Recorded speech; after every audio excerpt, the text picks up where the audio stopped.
in the highest.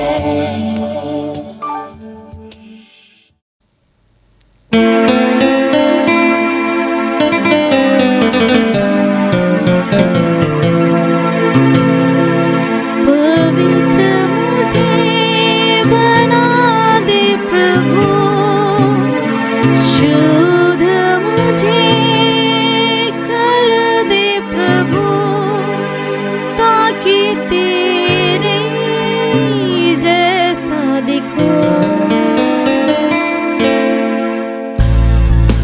पवित्र मुझे बना दे प्रभु, शुद्ध मुझे कर दे प्रभु, ताकि तेरे जैसा दिखूं, ताकि तेरे जैसा दिखूं। शरीर के अभिलाषाओं पर, शैतान की सारी ताकत पर, शरीर के अभिलाषाओं पर, शैतान की सारी ताकत पर विजय मैं पाऊं, जय मैं पाऊं, विजय मैं पाऊं, जय मैं पाऊं, ताकि तेरे जैसा दिखूं, ताकि तेरे जैसा दिखूं। খ্রিস্ট যিশুতে আমার প্রিয়জনেরা, আজকে আমরা ক্যাথলিক মণ্ডলী বিশ্বজগতে সকল সাধু সাধির পার্বণ পালন করে। বিশ্ব জগতে কত সাধু সাধিরা আছে, তাদেরা সকলে একসাথে ঈশ্বরের মহিমা কীর্তন করা আমরা তো স্মরণ করছি। নিখিল সাধু সাধির পার্বণ এর মানে কি আপনি জানেন? তা জানতে চাইলে আমাদের খ্রিস্ট যিশু যা বলেছে তা শুনতে হয়। যিশু বললেন, পৃথিবীতে সে এসেছেন ঈশ্বরের রাজ্য স্থাপন করে আমাদের সকলকে পবিত্র করে তার সঙ্গে চিরকাল রাখতে, মানে হচ্ছে স্বর্গরাজ্যে। সেই রাজ্যে প্রবেশ করে তার সঙ্গে আনন্দ করা ব্যক্তিদের সংখ্যা অনেক। তাদের সকলের নাম হচ্ছে সাধু সাধিগণ। এই সাধু সাধিগণ ঈশ্বরের মহিমা কীর্তন করে। এরা স্বর্গে আমাদের হয়ে প্রার্থনাও করে। প্রিয়জনেরা, এই সাধু সাধিদের যখন আমরা পার্বণ পালন করি, এর মানে হচ্ছে এই পৃথিবীতে আমরা স্মরণ করছি যারা বিজয়ী হয়ে জীবনযাপন করা ব্যক্তিরা। It is the celebration of the victorious church, বিজয়ী মণ্ডলীর পার্বণ দিবস।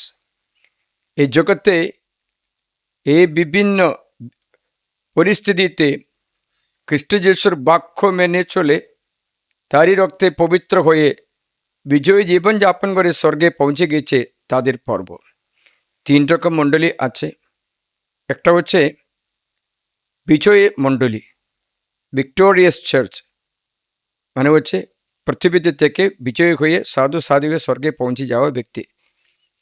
আর একটা হচ্ছে কষ্টভোগ করা মণ্ডলী, সাফারিং চার্চ। এরা কারা জানো? এরা শোধক অগ্নিতে শুদ্ধিকরণে বিধেয় হয়ে থাকা মণ্ডলী। তাদের আশা আছে স্বর্গে যেতে পারবে, কিন্তু শোধক অগ্নি সুযোগ্ন স্থানে ওরা অনেক কষ্ট পায়। এদের বলে সহন মণ্ডলী, সাফারিং চার্চ। সেখানে অনেক কঠিন দুঃখ বেদনা আছে। আবার একটা মণ্ডলীর কথা আপনাকে স্মরণ করে দিচ্ছি, সেটা হচ্ছে স্ট্রাগলিং চার্চ, মানে হচ্ছে লড়াই করা মণ্ডলী, লড়াই করে থাকে, স্ট্রাগলিং। এরা কারা জানে? এরা তারাই এই পৃথিবীতে জীবনযাপন করা, বিভিন্ন পরিস্থিতিতে লড়াই করা মণ্ডলীকে বলে স্ট্রাগলিং চার্চ অথবা লড়াই করা মণ্ডলী। এই লড়াইতে যিশু আমাদের সাহায্য করবেন। আরেকটা মণ্ডলী আছে নষ্ট হওয়া মণ্ডলী, লস্ট চার্চ। এরা কারা আপনি জানেন? আপনি জানেন এরা যে নরকে গেছে তারা সকলে লস্ট মণ্ডলী আছে, বিনষ্ট হওয়া মণ্ডলী। আজকে আমরা স্বর্গ সভায় বিজয়ী হওয়া মণ্ডলীর পার্বণ পালন করি। আমি ঐশ্ব প্রকাশ থেকে প্রত্যাদেশ গ্রন্থ 7 অধ্যায় থেকে 9 থেকে আপনাকে শোনাবো, শুনবে।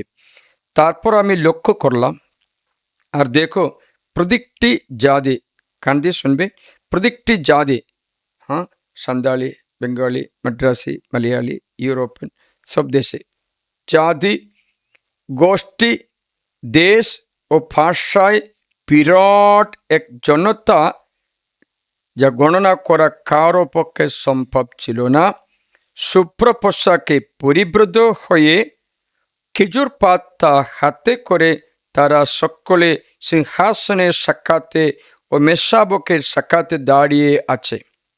অসংখ্য মণ্ডলী, গুনতে পারবে না। এরা হাতে খেজুর পাতা এবং শুভ্র পোশাক, ভালো কাপড়, সুন্দর কাপড়, সফেদ কাপড়া, আর উদাত্ত কণ্ঠে চিৎকার করে বলল, সিংহাসনের সমাসীন আমাদের ঈশ্বর এবং মেষশাবকেরই তো পরিত্রাণ। তখন যে সকল স্বর্গদূত সিংহাসনে ঘিরে প্রণিপাতের প্রবীণদের ও 4 প্রাণীদের চারপাশে দাঁড়িয়েছিলেন, তারা সিংহাসনের সামনে উপুড় হয়ে প্রণিপাত করে এই বলে ঈশ্বরের আরাধনা করতে লাগলেন, আমিন, প্রশংসা, গৌরব, প্রজ্ঞা, ধন্যবাদ, স্তুতি, সম্মান, পরাক্রম ও শক্তি আমাদের ঈশ্বরের উদ্দেশ্যে নিবেদিত হোক চিরদিন চিরকাল, আমিন। তখন প্রবীণদের একজন আমাকে উদ্দেশ্য করে বললেন, শুভ্র পোশাক পরা এই মানুষেরা কারা? আপনারা বলতে পারবে? তারা কোথা থেকে এলো? আমি তাকে বললাম, প্রভু আমার, আপনি তো জানেন। তখন তিনি আমাকে বললেন, এরা তারাই যারা মহাক্লেশ পার হয়ে এসেছে ও মেষশাবকের রক্তে নিজেদের পোশাক ধৌত করে শুভ্র করে তুলেছে। এজন্য তারা ঈশ্বরের সিংহাসনের সাক্ষাতে আছে আর দিনরাত তার পবিত্র ধামে তার সেবা করে। তারা সিংহাসনের সমাসীন যিনি, তিনি নিজের তাঁবু তাদের উপর বিছিয়ে দেবেন। তারা তার কখনো ক্ষুধার্ত হবে না, তৃষ্ণার্ত হবে না, রোদ বা শোক, কোনো কিছুর উত্তাপ তাদের আর কখনো আঘাত করবে না। এই দেশের বিশেষ করে জানতে পেরেছে, এই স্বর্গরাজ্যে বিশেষ কিছু বুঝতে পেরেছে। সেখানে ক্ষুধার্ত হবে না, তৃষ্ণার্ত হবে না, কোনো কিছুর উত্তাপ তাদের আর কখনো আঘাত করবে না। কেননা যিনি সিংহাসনে মাঝখানে রয়েছেন, সে মেষশাবক নিজেই হবেন তাদের পালক। তিনি নিজেই তাদের চালনা করবেন জীবন জলের উৎস ভূমিতে, আর স্বয়ং ঈশ্বর তাদের মুখ থেকে মুছে দেবেন সমস্ত অশ্রুজল। দেখো, স্বর্গসভা, স্বর্গীয় মণ্ডলী, সেই মণ্ডলীতে এরা পোশাক পরেছে শুভ্র পোশাক, মেষশাবকের রক্তে ধুয়ে দিয়েছে বলেছে। মানে হচ্ছে খ্রিস্ট যিশুতে বিশ্বাস করে মহাক্লেশ দুঃখ ভোগ করে এরা পৌঁছে গেছে গন্তব্যস্থানে। এরা স্বর্গে ঈশ্বরের সিংহাসনের সামনে দাঁড়িয়ে হালেলুয়া স্তুতি গান গেয়ে ঈশ্বরের গৌরব ভোগ করে। They are sharing the glory of God. They are praising God. এদের সম্বন্ধে যিশু কি বলেছেন? এই ব্যক্তিরা দীপ্তিমান সূর্যের মতো ঈশ্বরের রাজ্যে প্রশোভিত হবে। এই স্বর্গসভায় এরা দীপ্তিমান সূর্যের মতো। মথুরা মঙ্গল সমাচারে অধ্যায় 13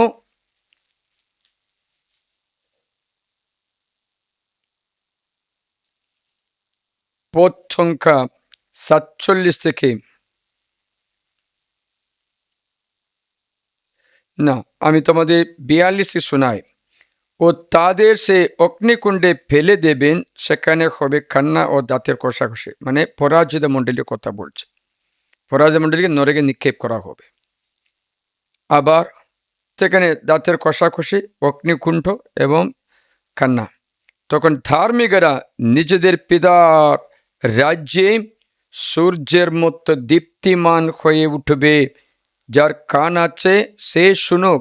ঈশ্বর বলছেন যার কান আছে সে শুনুক। যাদের কান নেই, শুনতে নেই। যাদের কান আছে শুনুক, মানে এ কথা সতর্কবাণী আছে। ধার্মিকেরা পিতার রাজ্যে সূর্যের মতো দীপ্তিমান হয়ে উঠবে। কিন্তু ঈশ্বর বলেছেন দুষ্ট মানুষেরা, পাপীরা, দেখবেন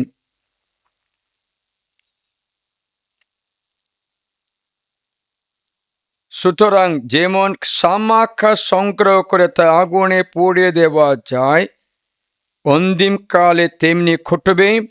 মানবপুত্র নিজের দুধে প্রেরণ করবেন যা যা স্খলন ঘটায়, তারা সেই সব কিছু ও যত জঘন্য কর্মের সাধককে তার রাজ্য থেকে সংগ্রহ করবেন ও তাদের সেই অগ্নিকুণ্ঠে ফেলে দেবেন। সেখানে হবে কান্না ও দাঁত কষাকষি। এটা কঠিন সময়ে কান্না, দাঁত কষাকষি, অগ্নিকুণ্ঠ, বিলাপ। লস্ট মণ্ডলী, পরাজিত মণ্ডলী, সখন করা মণ্ডলী, এ মণ্ডলী চিরকালের জন্য নষ্ট হয়ে গেছে। কিন্তু ধার্মিকেরা ঈশ্বর রাজ্যে দীপ্তিমান সূর্যের মতো প্রশোভিত হবে, ঈশ্বরের গৌরব অনুভব করবে, ভাগ করে নেবে। They are sharing the glory of God. এর মানে স্বর্গ সভা, স্বর্গরাজ্য আছে।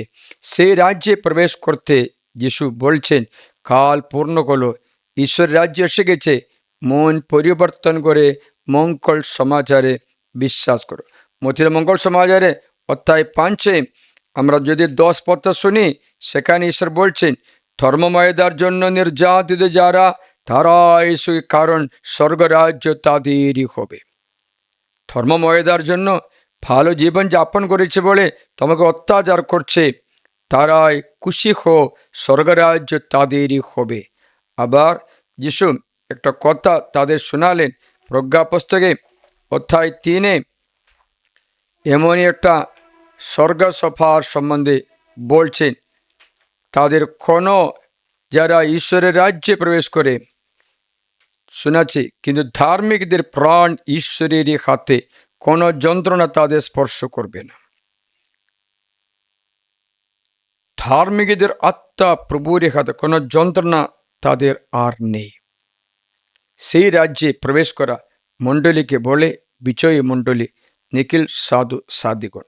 তারা নিজ পোশাক ধৌত করে।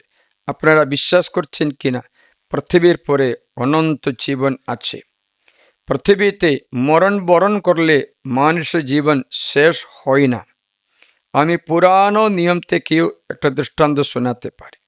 পুরানো নিয়মে মাখবীয় গ্রন্থে এমন একটা যাজকের কথা বলে, যাজক খুবই ভালো ধর্মীয় একজন, তার নাম হচ্ছে অনিয়াস। কি নাম? অনিয়াস। অনিয়াস এমনই ভালোই ছিল, কিন্তু তাকে একদিন শত্রুরা মেরে ফেলল। এত ঈশ্বরের জন্য এত ব্যাকুল ছিল, তার মন্দিরের জন্য এত শুশ্রূষা করে, জনগণকে উদ্বুদ্ধ করে, প্রার্থনা করে করে উদ্বুদ্ধ করে ধর্মীয় জীবনযাপন ভালো ব্যক্তি, তা দেখে একজন হিংসা করলো। হিংসা করে তাকে শত্রুর কাছে তুলে দিয়ে তাকে রহস্যভাবে মেরে ফেলল। মেরে ফেলার পর সে সোজা স্বর্গে গেল। স্বর্গে যাওয়ার পর কি হলো? স্বর্গে সে গিয়ে অবিরাম মধ্যস্থতা প্রার্থনা করে। তো সাধু সাধুর কাজও এটা হচ্ছে যে স্বর্গে পৌঁছেছে তারা প্রার্থনা করছে তাদেরই জন্য, যারা এখনো স্বর্গে পৌঁছায় না তাদের জন্য মঙ্গল কামনা করে, মঙ্গল প্রার্থনা করে। প্রিয়জন, এর জন্য মাখবীয় 2 পুস্তকে অধ্যায় 15 আপনি যদি দেখলে পদ আমি তোমাদের শোনাচ্ছি, 12 থেকে শুনবে। সেকেন্ড ম্যাকেবিস চ্যাপ্টার 15 ভার্স আমরা 12 অনওয়ার্ডস শুনবে। দর্শনটা এইরূপ, একটা দিব্য দর্শন পেল। দর্শনটা এইরূপ, কিরূপ দেখবে। প্রাক্তন মহাযাজক ওনিয়াস, যিনি ছিলেন উৎকৃষ্ট পুরুষ, আচরণে শালীন, আচার ব্যবহারে কোমল, কথনে বাক্পটু এবং বাল্যকাল থেকে সমস্ত সদ্গুণ পালনে দীক্ষিত মানুষ। সিওনিয়াস 2 হাত প্রসারিত করে গোটা ইহুদি সমাজের জন্য প্রার্থনা করছিলেন। ইওনিয়াস মারা গেল, মেরে ফেলা হলো। মেরে ফেলা পর স্বর্গে সে 2 হাত প্রসারিত করে প্রার্থনা করছিলেন। জুদা আর এক ব্যক্তিত্বেরও দর্শন পেলেন। সেটা কে জানো? যিনি শুভ্র কেশ ও মর্যাদার জন্য বিশিষ্ট এবং অপরূপ এক সফাময় মহিমায় পরিবৃত। ওনিয়াস বললেন, ইনি এমন ব্যক্তি যিনি তার আপন ভাইদের ভালোবাসেন ও জনগণের ও পবিত্র নগরীর জন্য বহু প্রার্থনা নিবেদন করে থাকেন। হ্যাঁ, যিনি জেরেমিয়া ঈশ্বরের সে নবী। এরা দুজনে দর্শন দিয়ে বলছেন, এরা কি করে অবিরাম প্রার্থনা করতে থাকে। এরা স্বর্গে পৌঁছে গেছে।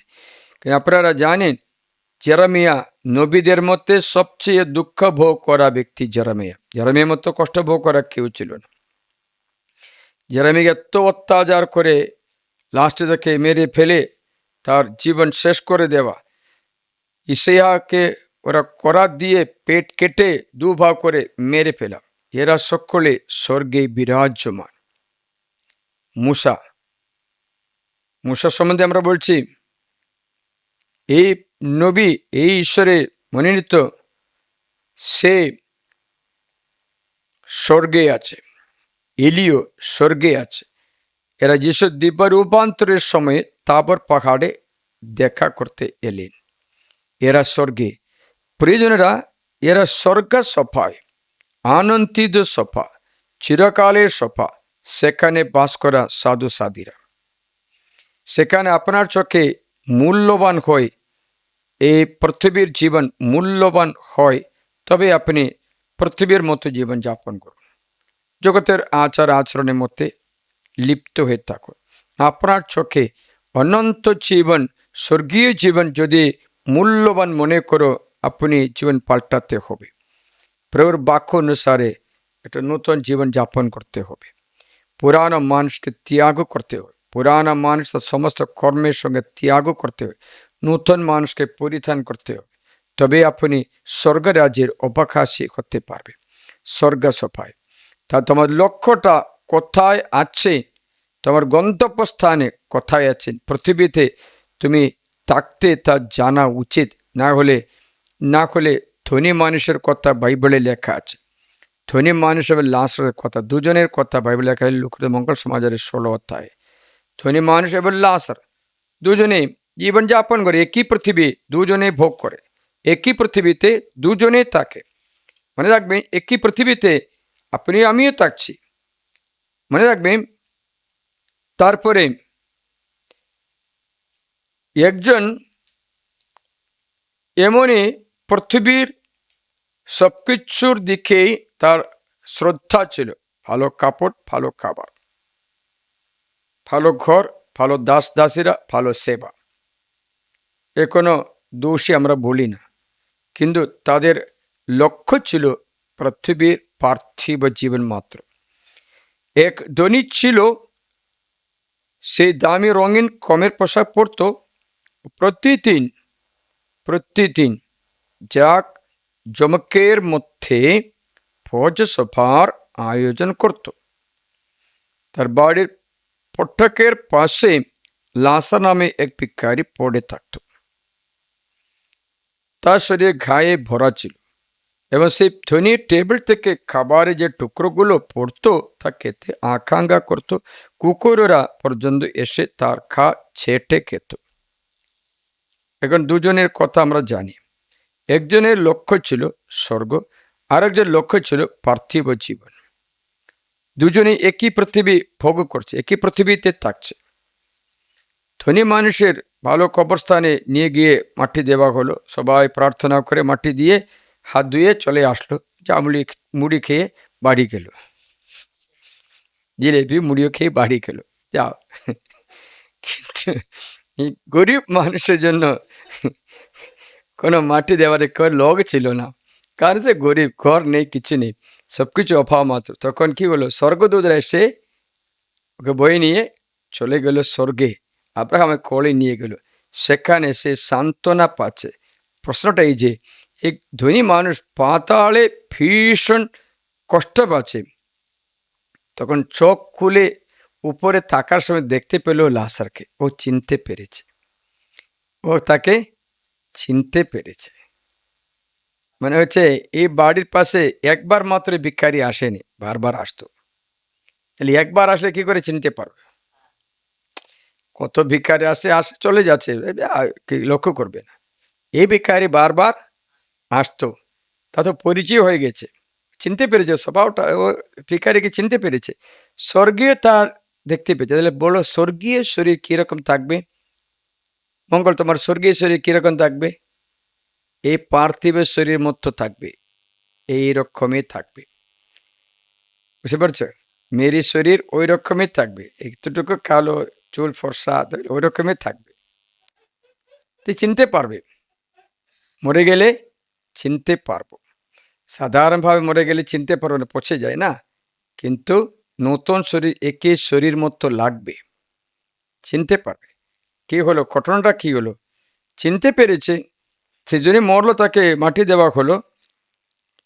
পাতালে ভীষণ যন্ত্রণায় আক্রান্ত হয়ে সে চোখ তুলে বহুদূর থেকে আব্রাহামকেও তার কোলে লাশকে দেখতে পেল। তাই জোর গলায় বলে উঠল, পিতা আব্রাহাম। আব্রাহাম যে চিনতে পেরেছে, আব্রাহামকেও চিনতে পেরেছে। আমার প্রতি দয়া করুন, লাশারকে পাঠিয়ে দিন, যেন সে আঙ্গুল ডগাটুকু জলে ডুবিয়ে আমার জিহ্বা জুড়িয়ে দেয়, কারণ এই আগুনের শিখায় আমি ভীষণ যন্ত্রণা পাচ্ছি, কিন্তু প্রার্থনা ছাড়া পাই না। আপনি জানেন, গল্পটা জানি, আমি বলার কথাটা আপনার এখানে পার্থক্যের সময়ও আসবে।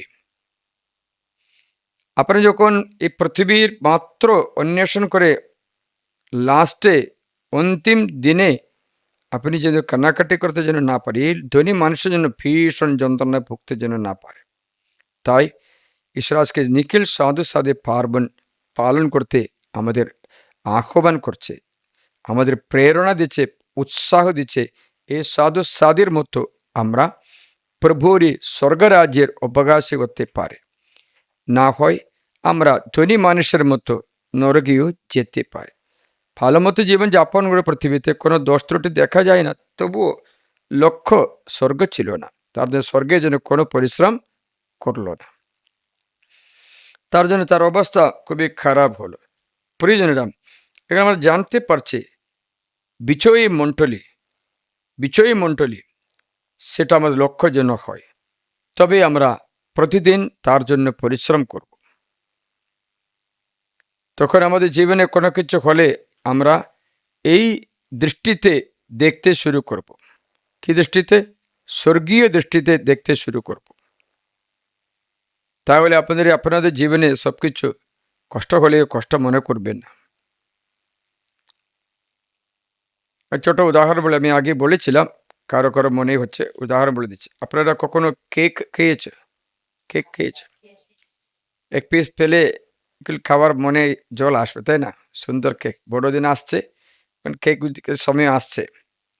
যাই হোক, ওদের অনেক ইচ্ছা, ভালো কেক, সুন্দর কেক। কি করে বানাচ্ছে আপনি জানেন? কেক বানার জন্য ময়দা দরকার, তেল দরকার, ডিম দরকার, বাটার দরকার, হ্যাঁ ওটা কিশমিশ চিনি দরকার, আবার একটা কথা বলিনি, কামি দরকার, ইস্ট দরকার, তো বললাম ইস্ট দরকার। তারপরে এসবগুলো মিশিয়ে ইস্ট বলে, এগুলো মিশিয়ে একটু ফুলতে দেবে, তারপরে আগুনের মধ্যে তাকে পোড়াতে দেবে, তারপরে মাত্র এটা কেক হয়ে যায়। তখন মিষ্টি লাগে, তখন খুব টেস্ট লাগে। আমি এখন তোমাদের বলছি অন্তত কেক তো খাওয়াবো, আমি এখন বলছি এবার আমি মিস করে খাওয়াবো না, আলাদা আলাদা করে খাওয়াবো। মুখ হলো ময়দা, ভুম, আইও, শ্বাস নিঃশ্বাস বন্ধ হয়ে যাবে। কাঁচা ময়দা মুখে দিলে দম আটকে যাবে। ইস্ট দেবো, ইস্ট, পেট খারাপ হয়ে যাবে একদম। যদি আমি তোমাকে নুন দেই, তো করে ফেলে দেবে। আমি তো কাঁচা ডিম মুখে ভোপ দিলে পাউডার কী করছে, ছি, ফেলে দেবে। এটা পছন্দ করা এর মধ্যে একটা মাত্র জিনিস আছে যে কি চিনি মাত্র একটু পছন্দ করতে পারে, বাকি সব কিছু পছন্দ নেই, অপছন্দ আছে। কিশমিশও পছন্দ আছে, চিনি পছন্দ আছে, কিন্তু বাকি সব কিছু, ইস্ট পছন্দ নয়, কাঁচা ময়দা পছন্দ নয়, ডিম, কাঁচা ডিম পছন্দ নয়, আবার আগুনে আগুনে যদি পুড়িয়ে দিলে ওটা পছন্দ নেই, ওটাও পছন্দ নেই। কিন্তু এসব মিশিয়ে যদি আগুনে সিদ্ধ করে দিলে আমরা খুশি স্বচ্ছন্দে খাবো। এর মানে জীবনে এটাই আসছে, চিনি মতো কয়েকটা দিনগুলো থাকবে আনন্দময় দিন, কিন্তু বাটারের মতো স্লিপ কাটা পিছড়ে পড়া দিনগুলো থাকবে, কাঁচা ডিমের মতো বমি করার মতো জিনিসগুলো থাকবে, ময়দার মতো থাকবে। সব কিছু আলাদা আলাদা থাকলে, আলাদা আলাদা খেলে কখনো ভালো লাগে না। তাই সব কিছু মিশে আগুনে সিদ্ধ করে আমরা যখন খেয়ে খুব মিষ্টি স্বাদিষ্ট হবে, সুন্দর লাগবে। যাই হোক, এখন আমার প্রশ্নটাই যে বিশ্বাসী তার লক্ষ্য স্বর্গ, সেই জীবনে সব কিছু অনন্ত জীবনের দিকে থাকবে। যখন বানানোর সময় মা কেক কোথায়, রুখো বাবা, মা কেক কোথায়, রুখো না, দাঁড়াও, একটু সময় দাও, এই ময়দাটা আমার মাখি, একটু মাখানটা মাখি, একটু চিনি দিয়ে মাখি, একটু সোডা পাউডার দিয়ে একটু মাখি, না না এক্ষুনি খেতে হয়, না না অপেক্ষা করে বেটা। আলাদা আলাদা খেলে রুচি লাগবে না, জীবনে সমস্যাও তাই। আলাদা আলাদা চোখে দেখলে সমস্যাগুলো খুব ব্যথা, দুঃখ, ব্যথা হবে। একসাথে অনন্ত জীবনের মাপকাঠিতে দেখলে, কেক লাস্ট পরিণাম দেখলে এ সব কিছু মঙ্গলময় মনে করবে। তার জন্য বাইবেল বাণী আছে, যারা ঈশ্বরকে ভালোবাসে, ঈশ্বরের ইচ্ছা অনুসারে আহুত, তাদের জীবনে সব কিছু মঙ্গল হবে। তাই জীবনে কীরকম দেখতে হবে এটা আলোচনা আজকে সাধু সাধীরা দেখতে। ওরা অনেক ক্লেশ পার হয়ে এসেছে, অনেক দুঃখ পার হয়ে এসেছে, ওরা ক্লেশ পার হয়ে এসেছে, তারা বিজয় হলো, কারণ তাদের গন্তব্যস্থান লক্ষ্য ছিল স্বর্গ। তার জন্য নির্যাতনের সময় এরা বিশ্বাস ত্যাগ করে না। অনেক নির্যাতন করার সময় নাইজেরিয়াতে কত হাজার ব্যক্তিকে প্রতিদিন মতো মেরে ফেলা হচ্ছে, 70, 80, 90 এরকম প্রতিদিন মেরে ফেলা হচ্ছে। 30 বেশি লোককে এক বছরের মধ্যে মারা গেল। এই 70 দিনের মধ্যে ওরা হচ্ছে 120, 120 বেশি জনকে নাইজেরিয়াতে মারা হলো, সকলে খ্রিস্টানদের। এরা এগুলো সহ্য করে। আজকে এত সহ্য করে এরা যাচ্ছে কিসের জন্য? একটা আশায়। মারিয়া গরিয়াতে কেন আলেকজান্ডারকে নষ্ট করতে চেষ্টা করার সময় না আমি জীবনের চেয়ে সুজিদাকে রক্ষা করতে চাই বলে কেন মারিয়া গরিয়াতে আলেকজান্ডার কাছে ধরা দেই না কেন? অনন্ত জীবনের লক্ষ্য, অনন্ত জীবনের লক্ষ্য। বাইবেলে দানিয়েল গ্রন্থ সুসান্না 13 অধ্যায়ে সুসান্নাকে দুটো প্রবীণের এসে তাকে প্রলোভন দেখালো, তাকে ফাঁদে ধরলো, বললো যেহেতু দেখো এখন বাগানে তুমি আমরা একাই আছি, ধরা দাও, নাইলে তোমার বিরুদ্ধে আমরা সাক্ষ্য দেব, আমরা বিচারক, আমাদের সাক্ষ্য জনগণ শুনবে, কালকে তোমাকে মেরে ফেলবো। সুসান্না বলল মেরে ফেললেও আমি সুচিতাকে মূল্যবান করছি, কারণ অনন্ত জীবন মূল্যবান আছে। এলিয়াসের নামে একটা বয়স্কের কথা এদিন আমরা পড়লাম। এলিয়াস শাস্ত্রবাড়ে আমরা মিশার মতো শুনলাম। এলিয়াস কি করলেন? বার্ধক্য হয়েছে, 90 নাকি বছর হয়েছে, তখন উৎপীড়ন, ইহুদিদের উৎপীড়ন করা, অত্যাচার করার সময় এসে গেল। এরা একে ধরে এই গণ্যমান্য ব্যক্তি বলেছে বলে তাকে একটু দয়া দেখিয়েছে, বলল দেখো তুমি এই মাংসটা, শুকর মাংস খাও। তুমি বললো আমি খাবোই না, আমি তো ধর্মের বিরুদ্ধে আছে এটা। তখন সে বলল তাদের কাজ করো, আমরা আপনার কাছে আপনার খাবার মাংস রান্না করে নিয়ে আসবো, আপনি ওইটা খান, এটা পান করুন যে আপনি শুকর মাংস খাচ্ছে, কিন্তু সত্যি আপনি খাবেন, আপনার নিয়ম লঙ্ঘন করবে না, রাজার চোখে ঠিকই আছে, আপনার জীবনও বাঁচাতে পারে। তখন এলিয়াসার কি বলেছে জানো? ইলিয়াস বলেছেন, আমি যদি ওই রকম করে আমার ছেলেমেয়েরা, আমার যুবক যুবতীরা, তারা বলবে এলিয়াস বার্ধক্য সময়ে ধর্মান্তকরণ ছেড়ে বিচারী ব্যক্তি হয়েছে, খ্রিস্ট বিশ্বাস, ঈশ্বর বিশ্বাস ছেড়ে দিয়েছে বলবে। তাই ফলে অনেক যুবক যুবতীদের পথস্খলন ঘটবে, এরা বিশ্বাস ত্যাগও করবে। কিন্তু আমি যদি এটা খেলেও আমার 90 বছর বয়স আছে, আর ক বছর থাকবে, 2-1 বছর থাকলে থাকতে পারবে। এই 2-1 বছরে বাঁচানোর জন্য আমি এত খারাপ দৃষ্টান্ত দেব না, আমি নরকে যেতেও চাই না, তার জন্য কারো পদস্খলন ঘটাতে আমি চাই না, তার জন্য আমি নিষিদ্ধ মাংস খাবই না। কত না আমাকে জোর করো, কত না আমাকে মারো, আমি খাবই না। শোনাচ্ছে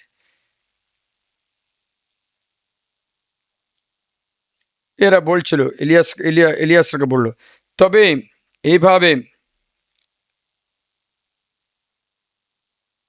আমি তবে শুনেছি বিধান বিরুদ্ধে তেমন আনুষ্ঠানিক ভোজের ভার যাদের হাতে ছিল, সেই লোকটির সঙ্গে তাদের দীর্ঘ দিনের বন্ধুত্বের খাতিরে তারা তাকে পাশে টেনে নিয়ে তাকে আবেদন জানালো যেন এমন মাংস আনিয়ে দেন যা তার পক্ষে খাবার বিধেয়, এমনকি তার নিজেরই রান্দা মাংস এবং রাজার অদিষ্ট সেই যজ্ঞবলির মাংস খেতে ফান করে আসলে নিজেরই প্রস্তুত করা সেই মাংস খান। তবে এইভাবে ব্যবহার করলেই প্রাচীন বন্ধুত্বের খাতিরে ও এই মমতাকে সুযোগ করে তিনি মৃত্যু এড়াতে পারেন। কিন্তু এমন প্রশংসনীয় সিদ্ধান্ত নিয়ে যা তার বয়সের উপযোগী, যা তার বৃদ্ধ বয়সের মর্যাদা ও সেই সঙ্গে তার পাক্কা চুলেরও সম্মানের উপযোগী, এমনকি ছেলেবেলা থেকে তার অনিন্ত ব্যবহারের উপযোগী এবং বিশেষভাবে ঈশ্বরের আদিষ্ট পবিত্র বিধান নিয়মের উপযোগী, সে অনুসারে তিনি উত্তর দিলেন যেন তারা সঙ্গে সঙ্গে তাকে পাতালে পাঠায়। যেন তিনি বললেন, ফান করা আমাদের বয়সকে আদৌ মানায় না, পাছে অনেক যুবক একথা ভাবে যে এলিয়াজার 90 বছর বয়সে বিচারীদের রীতি মেনে নিয়েছে, ফলে এই ক্ষণিকের জীবনায় খাতিরে আমার এই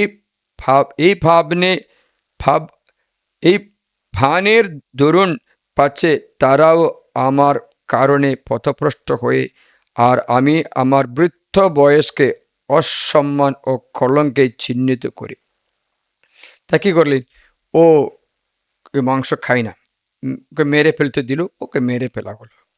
মানে বলছি এরা কি আদর্শ তুলে ধরে, এদের দৃষ্টিতে অনন্ত জীবন মুখ্য বিষয় ছিল, তার জন্য এরা বিজয়ী জীবন যাপন করে কষ্ট ভোগ করে। এরাও এলিয়াসের পাবে সাদা পোশাক পাবে, মেষশাবক রক্ত ধোয়া হয়ে গেছে। আমাদের যিশু এই আদেশ দিয়ে পাচ্ছে, তোমরা স্বর্গরাজ্যে প্রবেশ করো, ঈশ্বর রাজ্যে প্রবেশ করো, এসে গেছে স্বর্গরাজ্যের কাছে প্রবেশ করো বলে। তাই আমরা কি করি, আজকে নিখিল সাধু সাধের পার্বণ পালন করার এই দিনে সমস্ত সাধু সাধের কাছে আমরা প্রার্থনাও করি যেন আমাদের পার্থিব জীবন ভালো মতো জীবন যাপন করা স্বর্গে প্রার্থনা। আমি বললাম ইলিয়াস জেরামিয়া স্বর্গে প্রার্থনা করছিল, মসি এবং এলিও ঈশ্বরের সঙ্গে তাবর পাহাড়ে দিব্যরূপান্তরে নেমে আসলো, এরা ঈশ্বরকে দর্শন দিয়ে বললো, স্বর্গরাজ্য কথা বললো। এরা সকলে যিশুর জন্য স্বর্গরাজ্যের লক্ষ্যে ছিল। পরম দেশ এখানে নেই, আমরা এমন একটা জনতা, স্বর্গরাজ্য আমাদের আপন দেশ। আমরা এমন একটি জনতা যে প্রতিদিন স্বর্গ লক্ষ্য করে পার্থিব জীবন যাপন করি। আসুন আমরা সেই রাজা অধিরাজ স্বর্গের ঈশ্বর আমাদের প্রভু যীশু খ্রিস্টকে আরাধনা করে সাধু সাধুর সঙ্গে উল্লসিত মনে জয় গান করে একদিন তাদের সঙ্গে স্বর্গে আমরা পৌঁছতে পারি। এই আশায় আমাদের পার্থিব জীবনে আসা সমস্ত দুঃখ ক্লেশ সহ্য করতে পারো, কষ্ট দুঃখ সহ্য করতে পারো। বিশ্বস্ত থাকা, বিশ্বস্ত থাকা, বিশ্বস্ত থাকা, যিশুর সঙ্গে বিশ্বস্ত থাকা এবং অনন্ত মুকুট পেতে হবে। সাধু পলের মতো বলল, আমি লড়াইতে ছিলাম, ভালো মতো দৌড়িয়েছি, বার্থকে পৌঁছেছি, বিশ্বাস অটল রেখেছি, এখন আমার প্রাপ্য মুকুট আমি পাবই। সাধু পল আমাদের শিক্ষায়, সাধু পিতর আমাদের শিক্ষায়, সকল সাধু সাধুগণ শিষ্যগণ সকলে আমাদের শিক্ষায় যে যেন এই অনন্ত মুকুট, অনন্ত অনুগ্রহ প্রিয়জন, এই অনন্ত জীবন যীশুখ্রিস্ট আমাদের দান করে, তারই পথে আমরা চলতে চেষ্টাও করি। আসুন।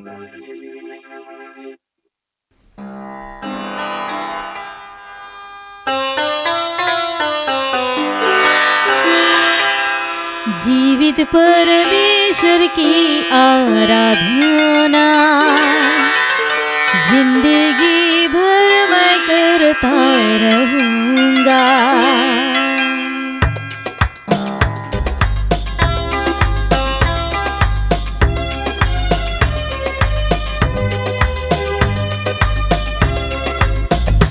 जीवित परमेश्वर की आराधना जिंदगी भर मैं करता रहूंगा।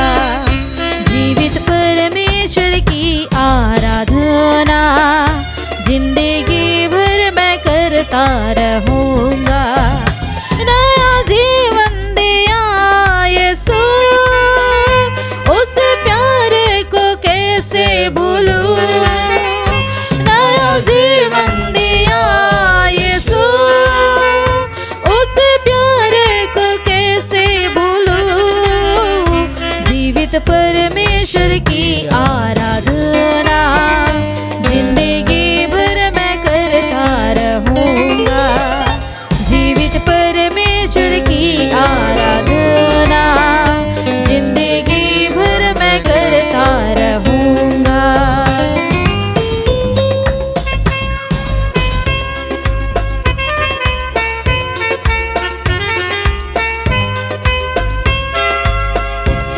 कहाँ जाऊँ किधर जाऊँ, हर स्थान में विराज है। यीशु नाम में मेरी मुक्ति है, यीशु नाम में मेरी शांति है। कहाँ जाऊँ किधर जाऊँ, हर स्थान में विराज है।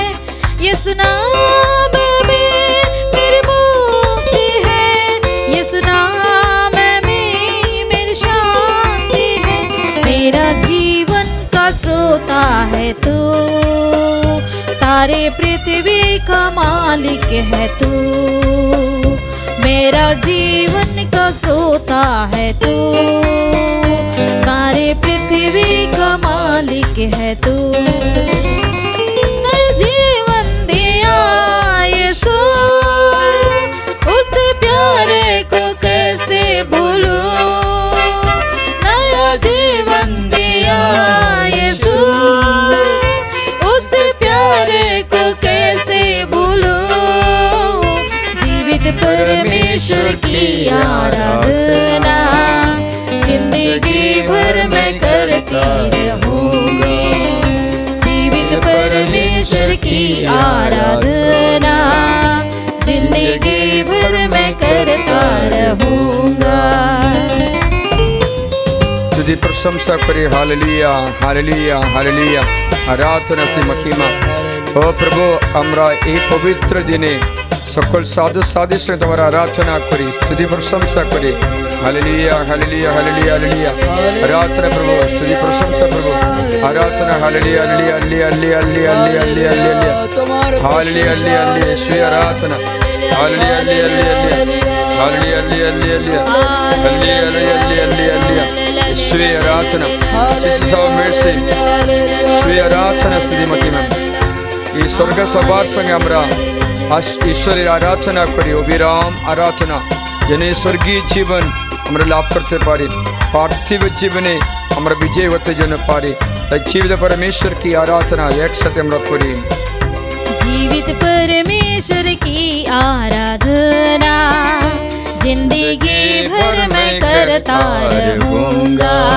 जीवित परमेश्वर की परमेश्वर की आराधना ये आराधना में आनंद होए जाए। जिंदगी भर मैं करता रहूंगा। नया जीवन दिया यीशु, नया जीवन दिया यीशु, उस प्यार, उस प्यार को कैसे भूलूं। नया जीवन दिया यीशु, उस प्यार को, उस प्यार को कैसे भूलूं। जीवित परमेश्वर की आराधना जिंदगी भर मैं करता रहूंगा। जीवित परमेश्वर की आराधना, परमेश्वर की आराधना जिंदगी भर मैं करता रहूंगा। जहाँ जाओ